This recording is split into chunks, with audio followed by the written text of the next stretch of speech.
Hello everyone, स्वागत है आप सभी का सिविल से आपके प्लेटफॉर्म पर। जैसा कि आप सभी को पता होगा कि आपकी जो यूपीएससी की नोटिफिकेशन है वो बहुत जल्द आने वाली है और उसमें जो है वो मुझे लगता होगा कि आप बहुत अच्छे से तैयारी करे होंगे।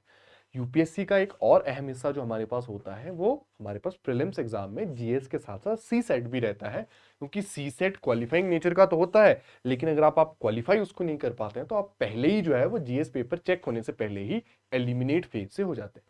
और अगर हम लोग बात करें सीसेट की और उसमें क्वांट सेक्शन की यानी मैथमेटिक्स सेक्शन की, तो स्पीड टाइम डिस्टेंस की वेटेज हमेशा ज्यादा रहती है और ये जो रहता है वो आपके पास एक बहुत इंपॉर्टेंट टॉपिक जो है वो रहता है। तो आज हम लोग इस क्लास में स्पीड टाइम डिस्टेंस के जितनी भी वैरायटी आपसे पूछी जा सकती है उन सभी वैरायटीज को डिस्कस करेंगे और कोशिश करेंगे कि स्पीड टाइम डिस्टेंस के जो बेसिक कॉन्सेप्ट है वो आपको एक साथ इसी क्लास में बहुत अच्छे से दे दिए जाए। चलिए स्टार्ट करते हैं। अगर हम देखें स्पीड टाइम डिस्टेंस, सबसे पहले बेसिक सीख लेते हैं कि स्पीड टाइम डिस्टेंस का बेसिक क्या होता है और फिर हम लोग ये सारी चीजें जो कि हेडिंग दी गई है उनको सीखेंगे। स्पीड क्या होता है? सबसे पहले स्पीड क्या होता है? स्पीड होता है, स्पीड इज इक्वल टू होता है डिस्टेंस अपॉन टाइम। स्पीड क्या होता है? स्पीड होता है डिस्टेंस अपॉन टाइम हमारे पास, जिसमें अगर देखो टाइम परे चला जाता है तो डिस्टेंस क्या हो जाएगा? डिस्टेंस हमारे पास हो जाएगा स्पीड इंटू टाइम। डिस्टेंस कितना हो जाएगा? डिस्टेंस हो जाएगा स्पीड इंटू टाइम हमारे पास। ठीक है, क्लियर है? डिस्टेंस कितना हो जाएगा? स्पीड इंटू टाइम हमारे पास। उसी तरीके से अगर मैं टाइम को परे ले जाऊं तो टाइम क्या हो जाएगा मेरे पास? टाइम क्या हो जाएगा? स्पीड नीचे आ जाएगा, डिस्टेंस अपॉन स्पीड हमारे पास। टाइम क्या हो जाएगा? डिस्टेंस अपॉन स्पीड हमारे पास। चलिए, ये तो बेसिक कॉन्सेप्चुअल क्लैरिटी है, आपको जरूर होनी चाहिए। अब बढ़ते हैं थोड़ा सा आगे। हमने देखा कि स्पीड जो होता है वो डिस्टेंस अपॉन टाइम हमारे पास होता है। मतलब स्पीड और टाइम का रिश्ता जो है, स्पीड और टाइम का जो रिश्ता है वो इनवर्स है। और अगर डिस्टेंस सेम हो, इफ डी इज सेम, अगर आपके पास डिस्टेंस सेम दिया गया हो सवाल में कि ये बोला गया कि आप घर से स्कूल, स्कूल से घर, डिस्टेंस अगर सेम हो लेकिन स्पीड और टाइम में वेरिएशन हो, तो क्या रिश्ता होता है? देखो, स्पीड और टाइम का क्या रिश्ता होता है? Speed 1 upon speed 2 is equal to time 2 upon time 1। ये है जी आपकी इक्वेशन नंबर 1। आपके पास क्या है? ये इक्वेशन नंबर 1, यानी वेरी इंपॉर्टेंट, यानी first very important concept in case of speed time distance, कि अगर speed is equal to distance upon time है और अगर डिस्टेंस सेम है मेरे पास, डिस्टेंस क्या है?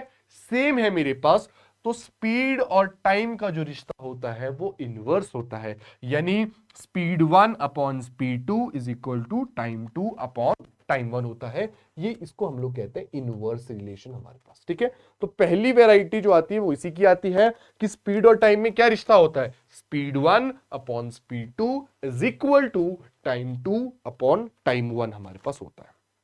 डन। चलिए आ जाते हैं नेक्स्ट पे, जिसमें हम लोग सीखेंगे एवरेज स्पीड का कॉन्सेप्ट हमारे पास क्या कहता है। क्लियर है?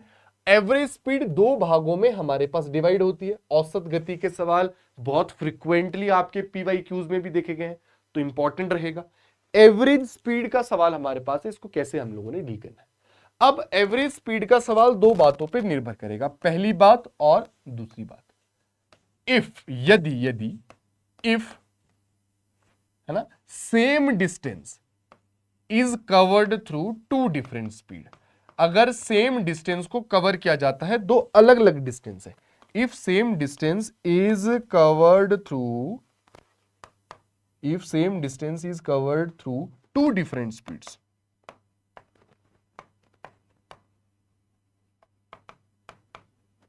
देन उस केस में एवरेज जो स्पीड होती है वो किसके बराबर होती है? 2ab upon a plus B, जिसमें ए और बी क्या होते हैं? ए और बी स्पीड होती है। अगर सेम डिस्टेंस को कवर किया जाए दो अलग अलग स्पीड के माध्यम से, तो एवरेज स्पीड क्या होती है? एवरेज स्पीड होती है 2ab upon a plus B. हमारे पास ए और बी क्या होती है? स्पीड होती है। लेकिन अगर डिस्टेंस डिफरेंट हो जाए, अगर क्या हो जाए? अगर डिस्टेंस जो हो जाए वो डिफरेंट हो जाए, ठीक है। अगर डिस्टेंस डिफरेंट हो जाए तो क्या करेंगे भाई हम लोग, तो हम लोग क्या करेंगे, हम लोग क्या फॉर्मूला लगाएंगे एवरेज स्पीड का, average speed is equal to total distance upon total time. Average speed क्या हो जाएगी, एवरेज स्पीड हो जाएगी total distance upon total time हमारे पास। क्लियर है? आई होप आपको कंसेप्चुअल क्लैरिटी मिल रही होगी कि कौन सी चीज को क्या बोलते हैं, वो हमारे पास क्या होता है। क्लियर है? चलिए, तो ये हमारे पास है एवरेज स्पीड का क्या कॉन्सेप्ट होता है। डिस्टेंस सेम हो तो क्या, डिस्टेंस डिफरेंट हो तो हम लोग क्या फॉर्मूला जो है वो अप्लाई करेंगे। चलिए नेक्स्ट पे आते हैं, विच इज टाइम डिफरेंस वाले सवाल। बहुत पॉपुलर कैटेगरी है, वेरी इंपॉर्टेंट कैटेगरी में हमारे पास, इसको आप काउंट कर सकते हैं और इस पे सवाल आना मतलब कंपलसरी होता है। ठीक है, टाइम डिफरेंस वाले सवालों को पिक कैसे करते हैं, जैसा कि कल जब मैं क्लास में गया तो 10 मिनट लेट था, आज जब मैं क्लास में गया तो 5 मिनट जल्दी पहुंच गया। कल जब मैं क्लास में गया था तो 10 मिनट लेट पहुंचा था, आज जब मैं क्लास में गया तो 5 मिनट जल्दी आ गया। इसको बोलते हैं टाइम डिफरेंस वाले सवाल। और टाइम डिफरेंस वाले सवालों का सीधा formula, distance equal to A B upon B minus A into delta T हमारे पास होता है। Very very important.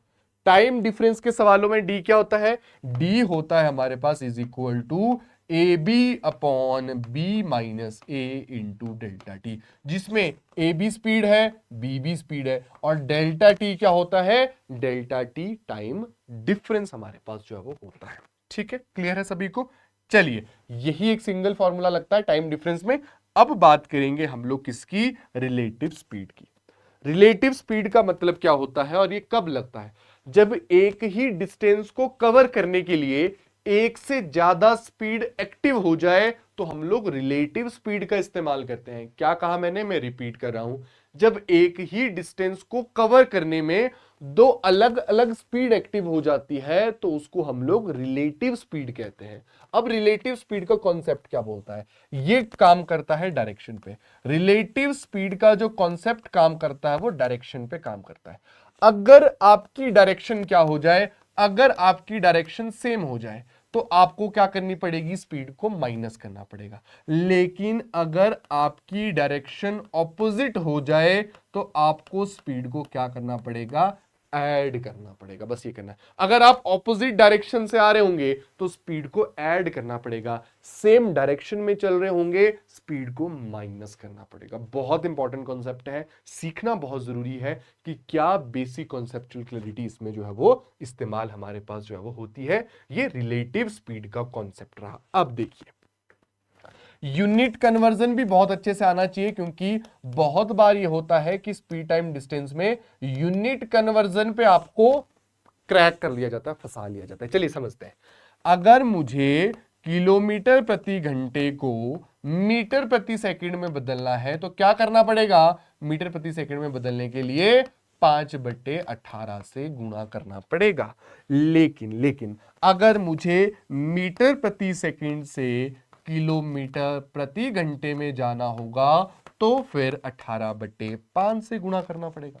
अगर मुझे किलोमीटर से मीटर में जाना होगा तो 1000 से गुणा करना पड़ेगा, और अगर मीटर से किलोमीटर में जाना है तो 1000 से डिवाइड करना होगा। क्लियर है? अगर मुझे घंटों से मिनट में जाना है तो मुझे 60 से मल्टीप्लाई करना पड़ेगा, और अगर मिनटों से घंटों में जाना है तो डिवाइड बाई 60 करना पड़ेगा। अगर घंटों से सेकंड में जाना है तो मल्टीप्लाई बाई 3600 करना पड़ेगा, और अगर सेकंड से घंटों में जाना है तो डिवाइड बाई 3600 करना पड़ेगा। ये बहुत इंपॉर्टेंट यूनिट कन्वर्जन है, you need to remember that. तो ये 10 मिनट के जो हमने सेशन लिया है, इसमें आपका स्पीड टाइम डिस्टेंस के पूरे बेसिक कवर होते हैं। सेव कर लीजिए वीडियो को, बार बार देखिएगा, बहुत हेल्प मिलेगी एग्जाम के दौरान। Thank you.